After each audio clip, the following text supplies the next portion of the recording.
You are Black in the Green Room on KBLA Talk 1580 with me, your host, Keith Underwood.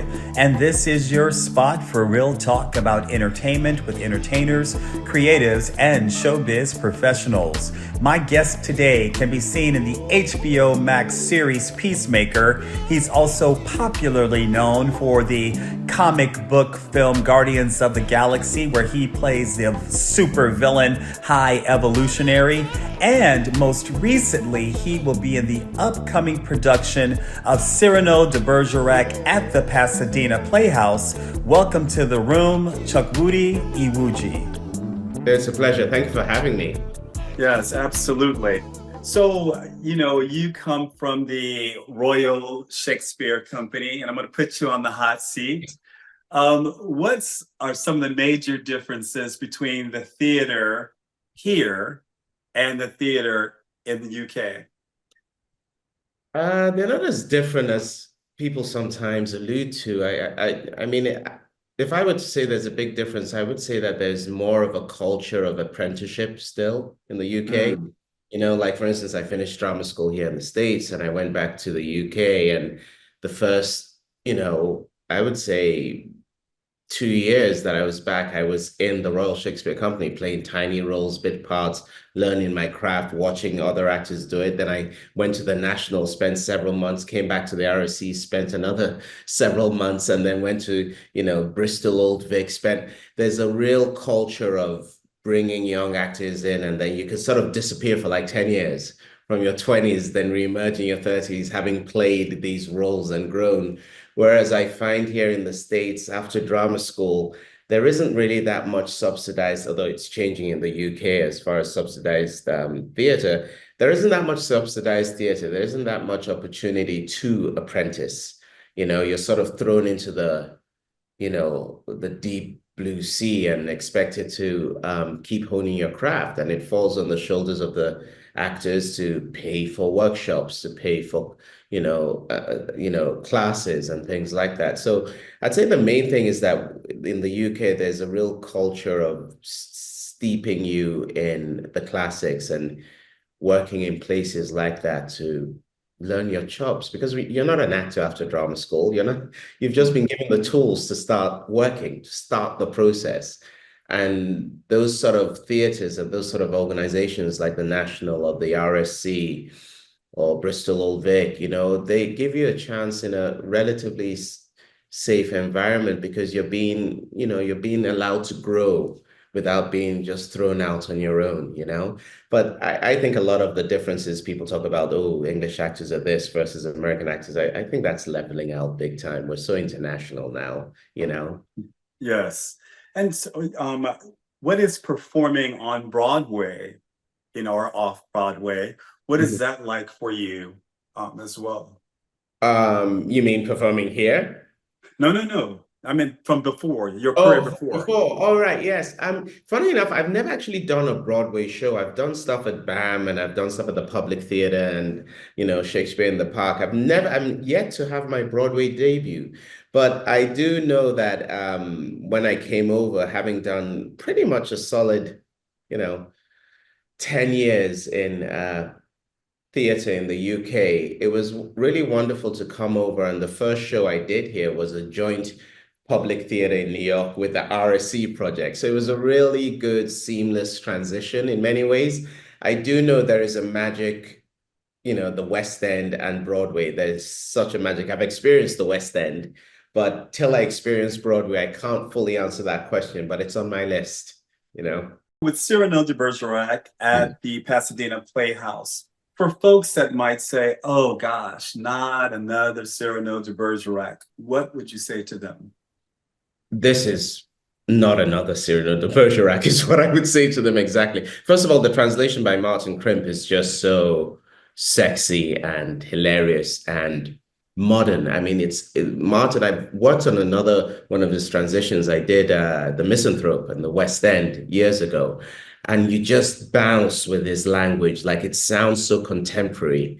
You're sort of giggling at how contemporary it is, but at the same time, it uses the rhyme, it uses the verse structure. He's one of the few writers that can actually marry both worlds. So you have the Mm. translation, and you also have certainly in our production, what Mike Donahue is doing and with the director and with this cast is because we don't want it to be just another Cyrano, we're trying to really understand the relationships with these characters. And for all the fun and hilarity and flamboyance and all that, there's some really damaged people, people who are all seeking stuff that they never get. You know, the three protagonists never actually get what they want. And so it's a performance, it's a production, I feel, if I were to sum it up, that is more human than people are used to. It. There's more damage than people are used to it. Mm. Just as funny, because often in tragedy, there's a lot of comedy, sadly, in real life and in theater. So I think forget all other productions of Cyrano, right down to like that big fight he has in Act One. The nature of the fight, the language of the fight we're doing is very different. It's, you know, the sense of danger and the sense of damage is a big part of this production. And I think that heightens the moments of hilarity and heightens the moments of fun and ultimately makes it not just romantic, but actually bloody sexy also. Can I use bloody? Can I use the B word on your show? In the US, you can. Most won't know the difference. So we have a very sexy and romantic, but we have a very fairy tale and grounded. So I think it brings, just like we started with Martin Kremp writing something that's modern but still adhering to verse, I think we marry both worlds of what we traditionally expected of Cyrano, but also making it a show that we, a modern audience, can connect to. We know these people with their flaws, with their insecurities, and laughter is often a tonic, but we have to make sure that we heighten what it is that we're trying to soothe. Does that make sense? So it's not just superficial characters floating and stuff. There's high stakes in this production, high danger, high heartbreak, high joy. You know, we're just raising the bar on all those levels, you know? Yes. And it appears to me that this production has a multi-ethnic cast.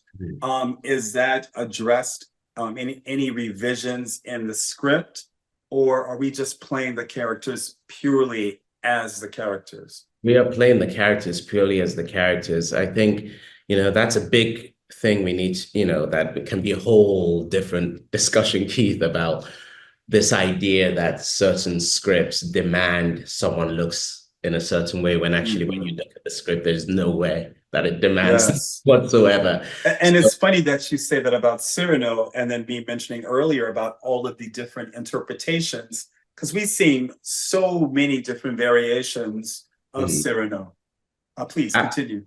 yeah, absolutely. And the thing is that Cyrano has been on my bucket list ever since I saw the Jose Ferrer 1950 movie when I was in drama Mm, school, you know, and that was a big deal. Latino man, Jose Ferrer playing Cyrano, you know, and I think winning a Tony for it or something, you know, something ridiculous on right. stage before film. And I had come round to the point that I might not get to play it because although it was on my bucket list, you know, all those Cyranos you've seen, not many of them have been black, if any, right? Right. So I was I loved when Mike out of the blue reached out. He'd seen me do Hamlet, another role that, you know, again, is like, why does he have to be white? You know what I mean? Yes. Who reached out and saw me do that 10 years ago. And I was like, absolutely yes. But Mike's natural instinct is to represent the world we see now. It's a modern production that we're trying to Hmm. forward and stuff. So you can't walk into any room in practically any major city in the world and see an entirely white group of people there. You know, you'll see people of different cultures and stuff.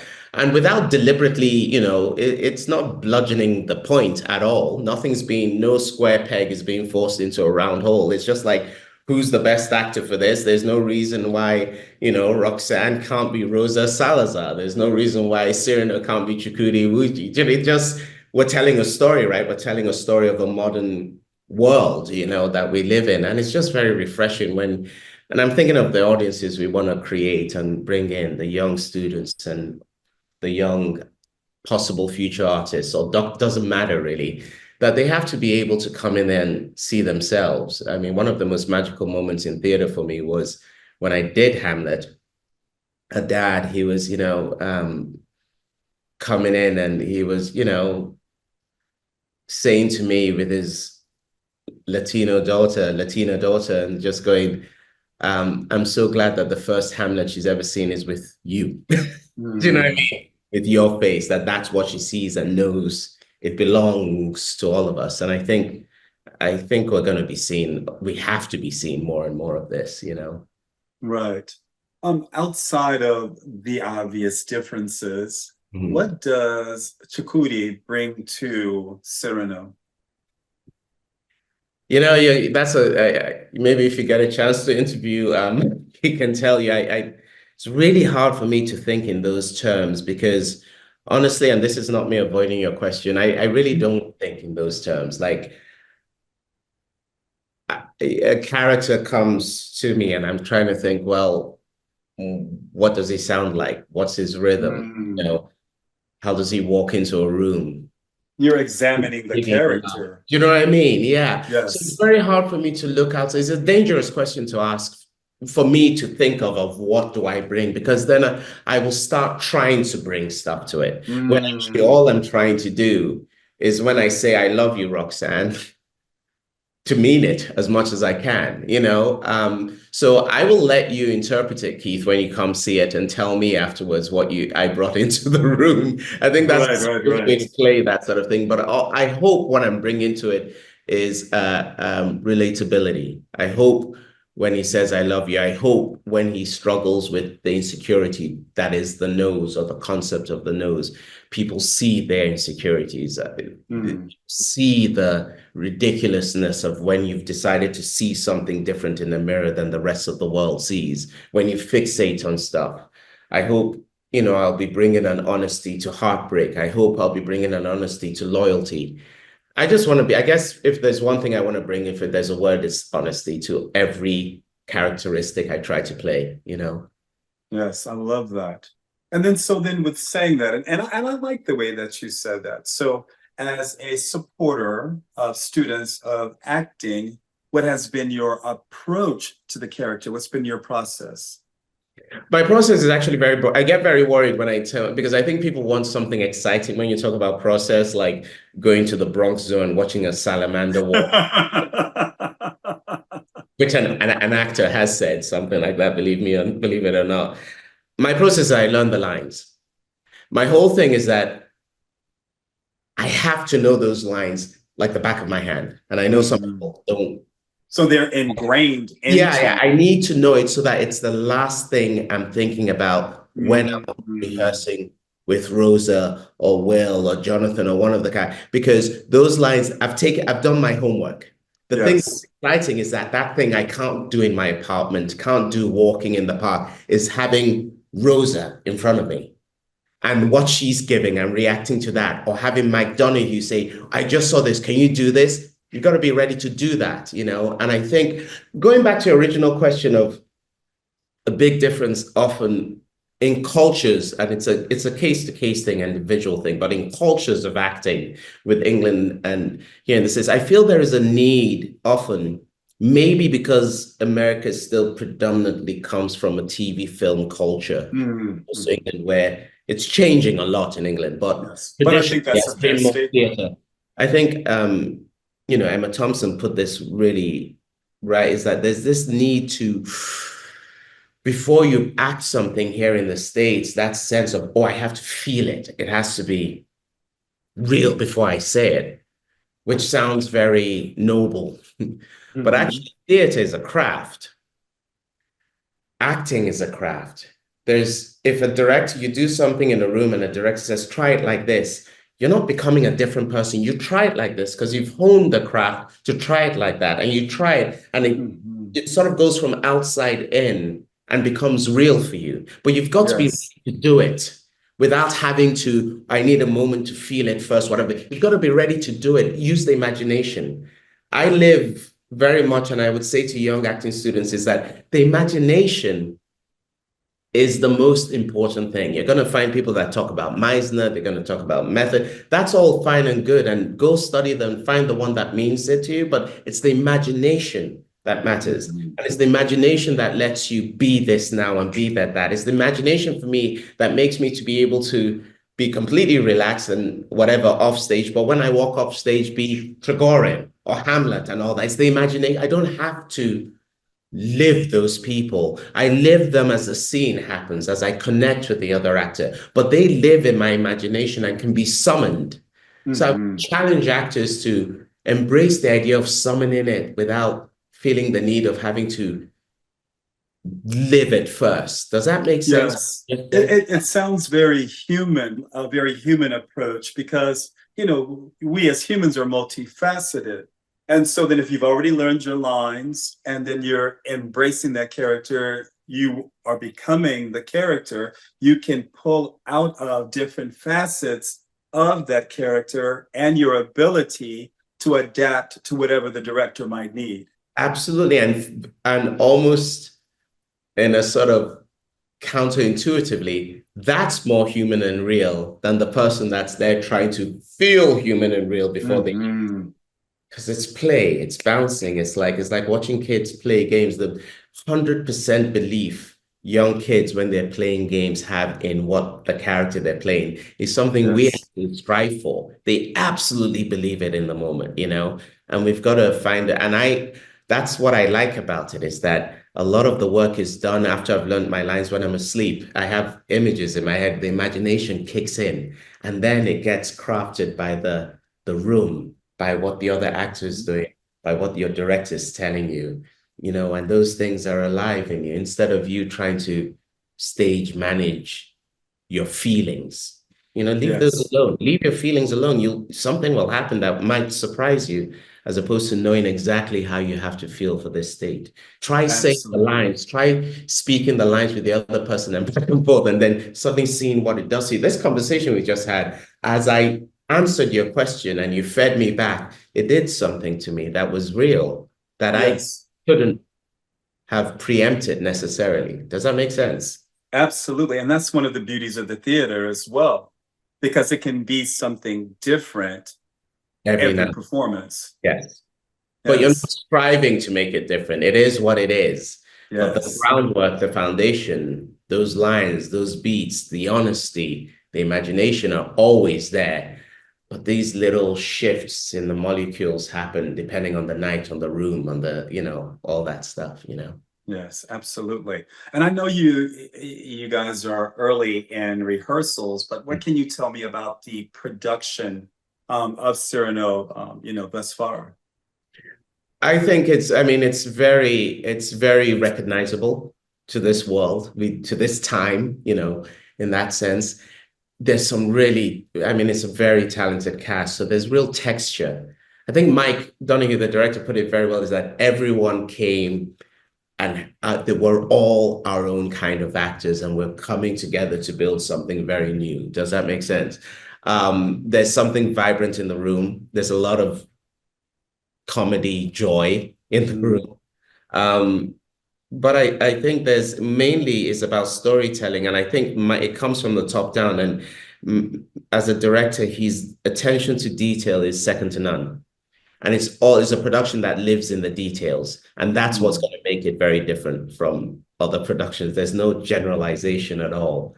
And I think it's a very human production because for all the madness and extremism of the whole world, there's a real connection between all the characters. So I think it's just a very alive, honest Cyrano. I love the fairy tale Cyrano. Don't get me wrong. That's why I fell in love with the role. But it's about grounding it. It's a very grounded, alive Cyrano. oh, love that. Hmm. Now, I've got to ask about some of your comic book roles. Yeah. So you've played two iconic, comic book characters in two of the largest comic book universes, Hmm. DCU and MCU. Where did you know anything about comic books before these roles? Oh yeah. I mean, I wouldn't call myself a comic book connoisseur or nerd, and that's nerd with deep appreciation. But we Yes. grew up with comics. I grew up in Lagos, Nigeria. My older siblings, my brothers had been born, and older sister had been born in England. So by the time I was born, my family had moved back to Nigeria. but they still had all these subscriptions to comic books and stuff. So, oh my God, if we had those comics now, the amount of money we would be sitting on, original editions and all that stuff like that. So I grew up with Marvel and DC, all of them, all of the characters. Then I would say that comic books, but that it wasn't something I read regularly after I was about, in adulthood or even adolescence. That sort of went into the past, but I knew all those characters. Daredevil is my favorite character of all time. You know what I mean? I've always had that knowledge of them, but it was still a big surprise and a leap because when I watched those movies, and I was a huge fan of, Avengers and all that, I never once, I remember, I could tell this story of what a friend of mine taking me to Times Square to watch Guardians of the Galaxy, the first one, and going, wow, I didn't know comic books could be like this, so subversive and funny and whatever. Never once, Keith, never once did I think I would be part of it. Right up to the day before I got the call from James Gunn to come do Peacemaker, did I think I would be part of DC? So there was there was no plan. It wasn't in the visualization exercise at all and stuff. And then suddenly James Gunn does that. Then he takes me to Marvel also. And then you're suddenly part of this world that I thought I would just always be a fan from the outside of. And then suddenly you're doing it. But it was great to do because as soon as a character like the High Evolutionary came in, as soon as I saw the script, I was like, oh, I know how to do this. I know this. You know what I mean? Because you've seen them in the comic books. You've heard those voices, the mix of elegance and danger and yes. There's a thespian nature to a lot of the villains. Do you know what I mean? That I absolutely completely. So I was like, oh, I know this guy, So it was great to have a shorthand to the heart of the characters. Yes. Yeah. If either one of your characters who, spoiler alert, met their demise, especially with High Evolutionary. He's still alive though. High Evolution is still alive. There's a whole thing. You can see Drax carrying him off at the end. And also there's a deleted scene that you can now see online of Rocket locking me up in a prison cell. So I'm still alive. How would you like to see him come back? I don't know. You know as much as I do in the sort of is like the Official Secrets Act with Marvel and all that stuff. So I have no idea. This is not me being coy at all. I don't know if, when, or where another chapter for High Evo comes, but I'm just really glad that it's been established is not dead, Yes, absolutely. What's next for you after Cyrano de Bergerac, Chuck? After Cyrano de Bergerac, there's a couple of things that are in the works that it would be just too early to talk about right now, but I do have I'm part of I don't know if you remember The Day of the Jackal. Do you remember that? Frederick Forsyth stuff. So a reboot of it with Eddie Redmayne and Lashana Lynch. So that's coming out in November. And I'm very excited about that. I can't wait for you to see. And funny enough, Rosa Salazar, who plays Roxanne, and I, it's so hilarious that we literally just filmed a movie together before this gig. And so that's called Play Dirty. And that's a Shane Black movie. I'm not quite sure when that's coming out, but that's coming out soon. And as soon as I can speak about the other things that are bubbling, I will make sure you know, Keith. Absolutely. and tell me, what are the show dates for Cyrano de Bergerac at the Pasadena Playhouse? Right. First performance is September 4th, and it closes on September 29th. All right. And Chukwudi, where can everyone find you on social media? Yeah, on my handle is Chukwudi Iwuji, on Instagram and Facebook. Just my name. Chukwudi, thank you so much for your time. Thank you. Keith, it was really lovely talking to you. I really enjoyed this. Thank you. All right, take care now. For more information on upcoming guests and shows, please check us out on Instagram at Black in the Green Room. You can also follow me on IG at Mr. Keith L. Underwood and FB at just Keith L. Underwood. Until next time, this has been Black in the Green Room.